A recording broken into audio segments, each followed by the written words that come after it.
Good morning, guys. This is Tobias with Two Real Effects.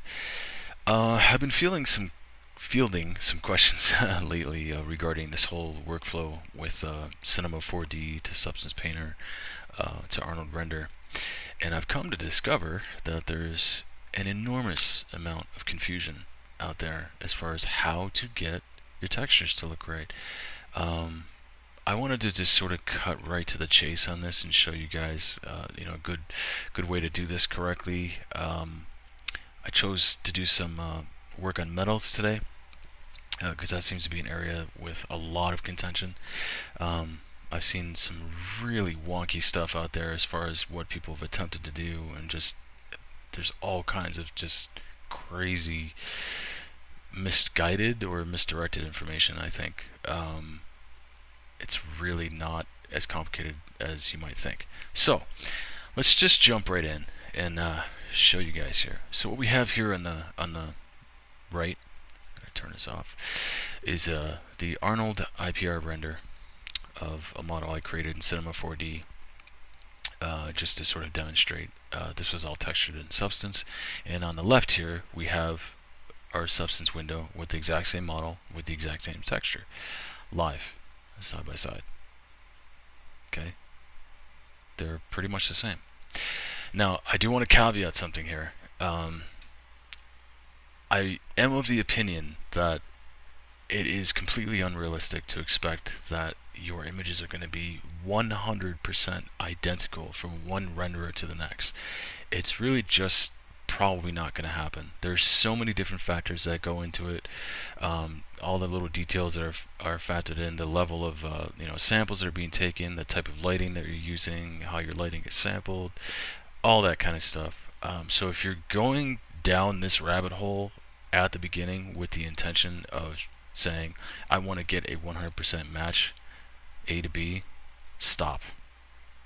It's ridiculous. You're going to waste a lot of time and you're going to drive yourself crazy.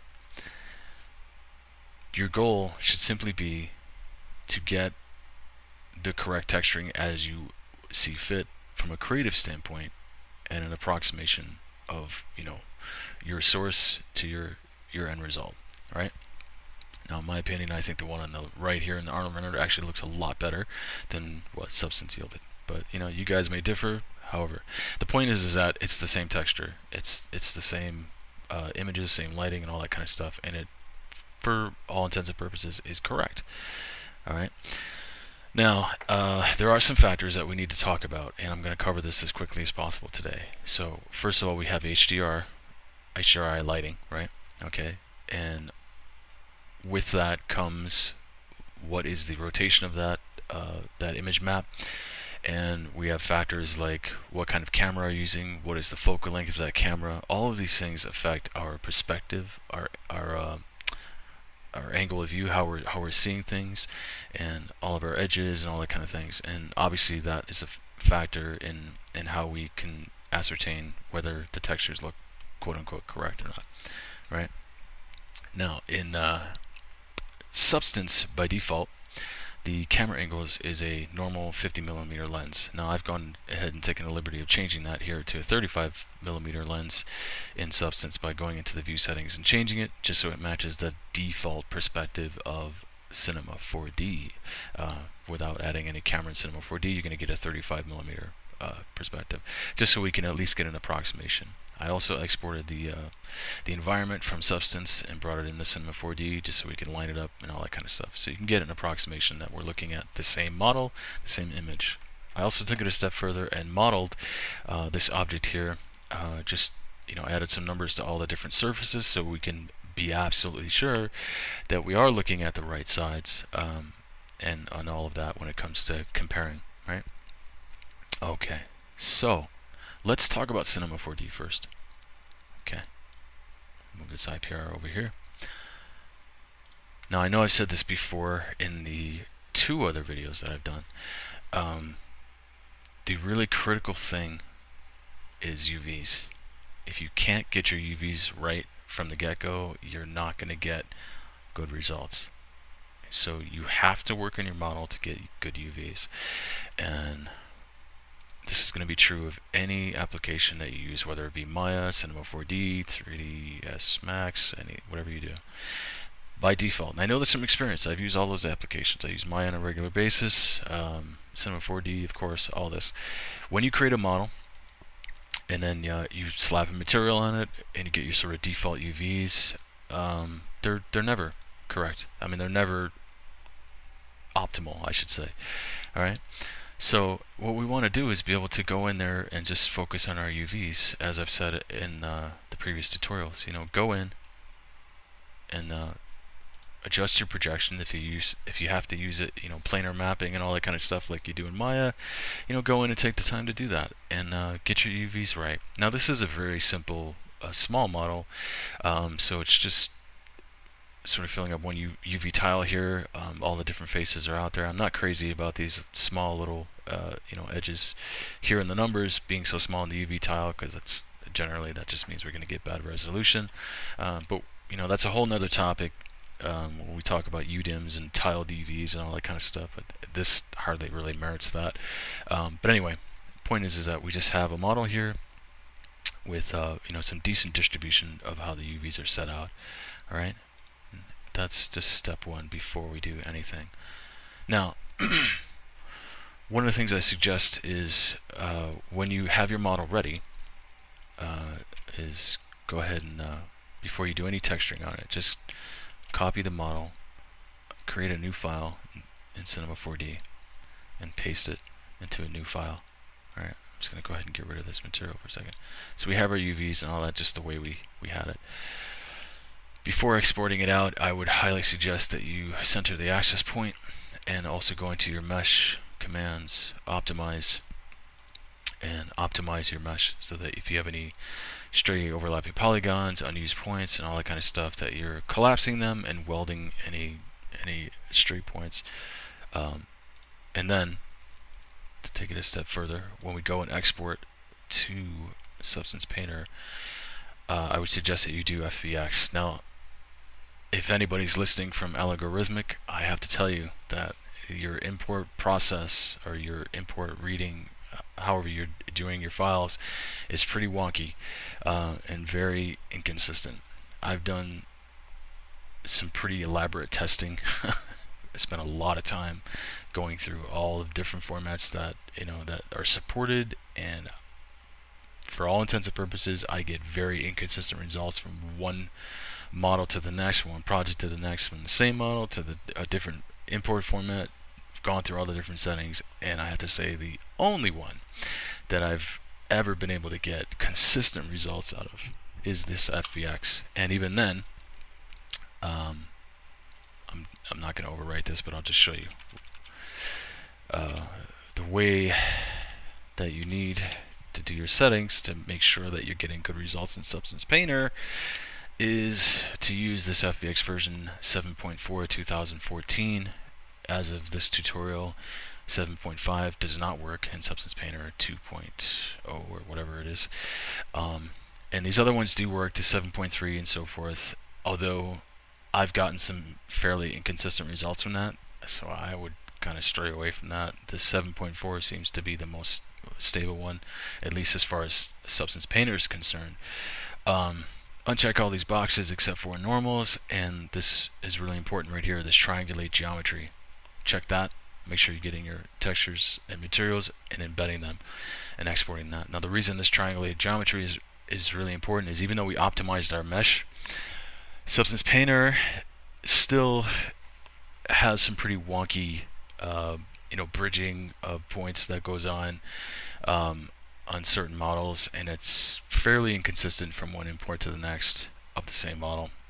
So it tends to be happy when you triangulate the geometry. So do that, export it, and then you can go back to your original file that you're working on and bring it in the Substance Painter. The model, do the import. Just go ahead and maximize this window. I hit the tab key here to get a full view of this in Substance Painter. You hit the tab again and you'll get out of here. Right, so once we get this imported, we need to bake our textures. I did everything but the ID channel. just so I can get the curvature and ambient occlusion and all that kind of stuff.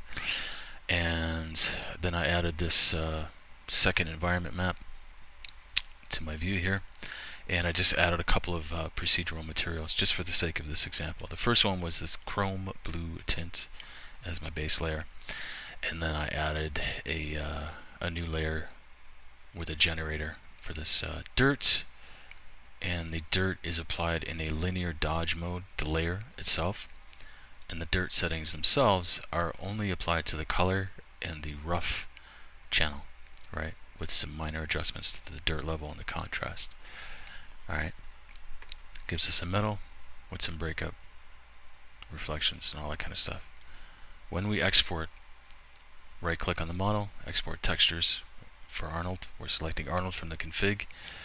If you're curious what's being exported, click on this Arnold. We're going to get diffuse, specular, roughness for now, which is this F0, normal, height, and emissive.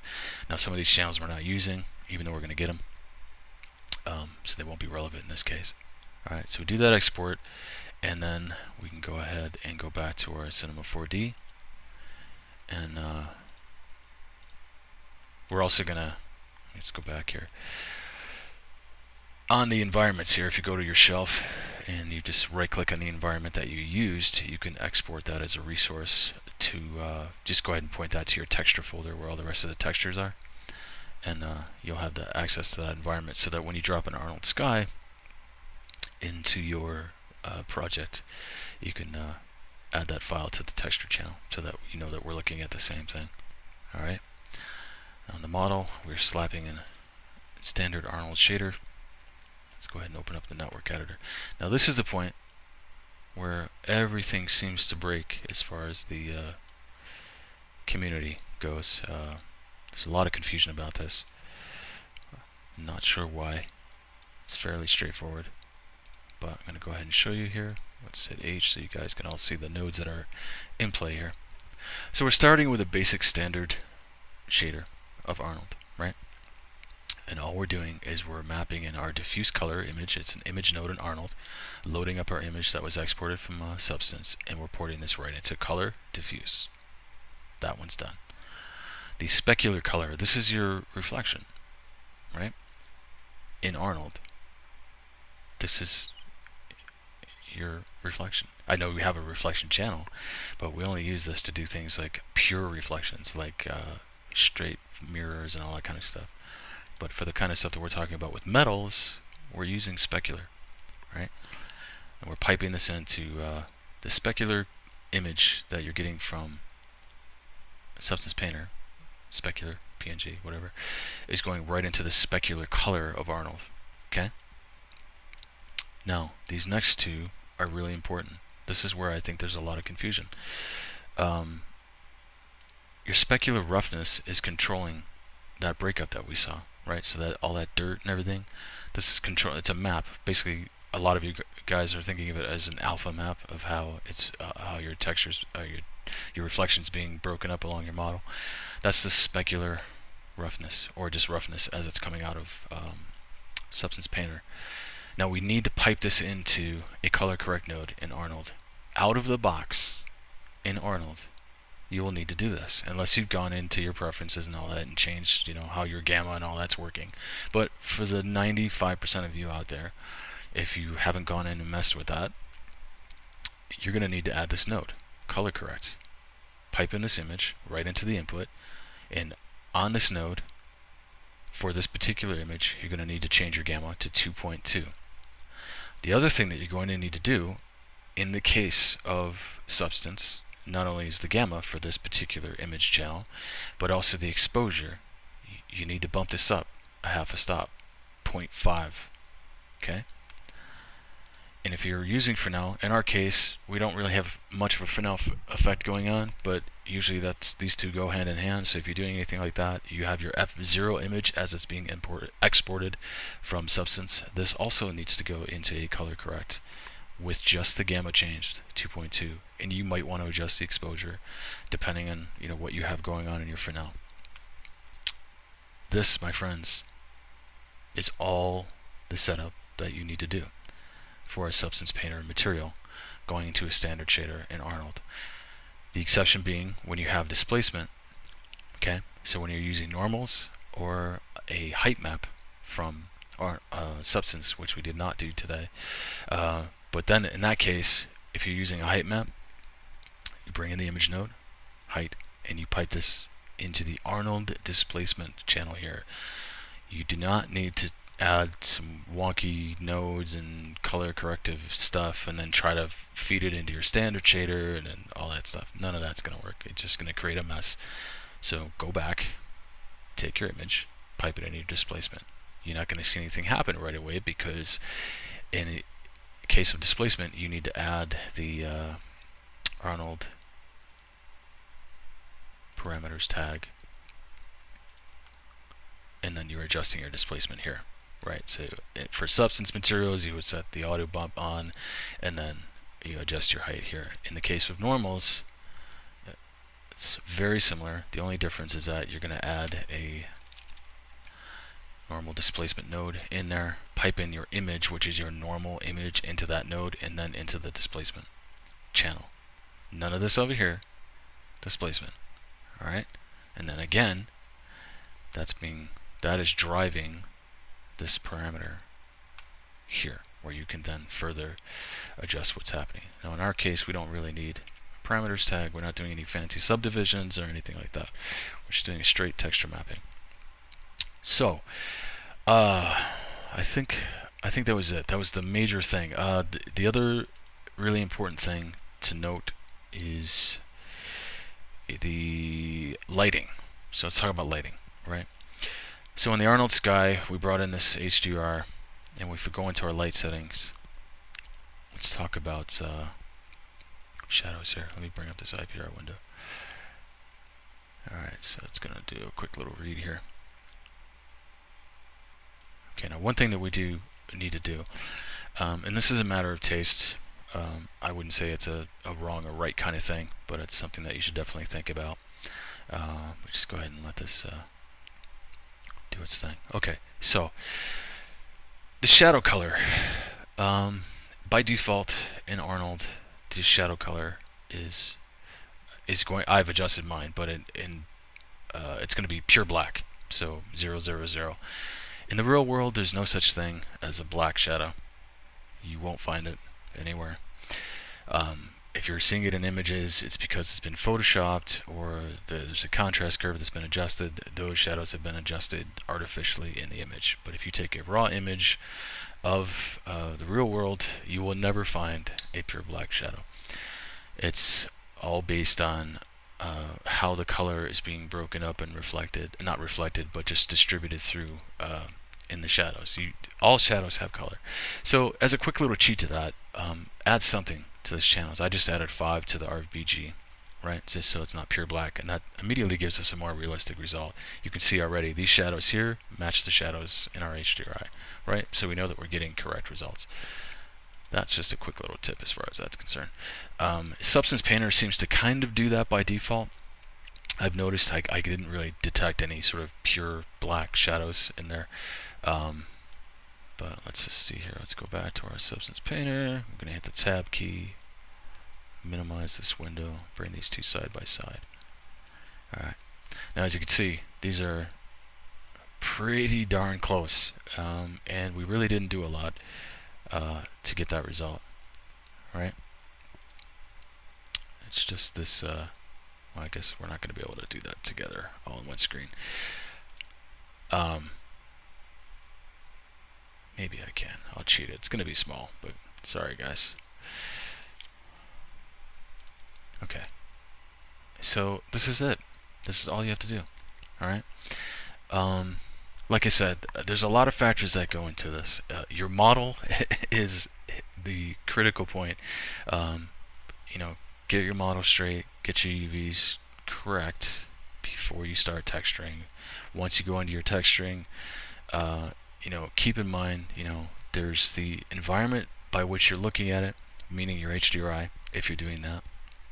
The quality of the light that you're using, whether you're using, if you are using, you know, artificial lights like point lights and box lights and all that kind of stuff, all of those things are a factor. Shadow drop-offs, all of that. Okay, and like I said, as far as the Arnold shader is concerned, there's only a couple of adjustments that you need to make. In terms of specular, the critical thing is the gamma correction. You have to change the gamma, and in the case of the image channel, at a minimum, you do need to bump the exposure in that node at least a half stop. Okay, right in the node itself, and you're going to get the correct results that you need. All right. I think that's it. I hope I've answered any questions or confusion about this topic. I know I've gotten a lot of inquiries about this, so I hope this really puts it to bed. If there's anything else that you need help with, or you don't understand, or anything that I've missed, or anything like that, go ahead and either leave a comment or send me a message directly. And otherwise, good luck.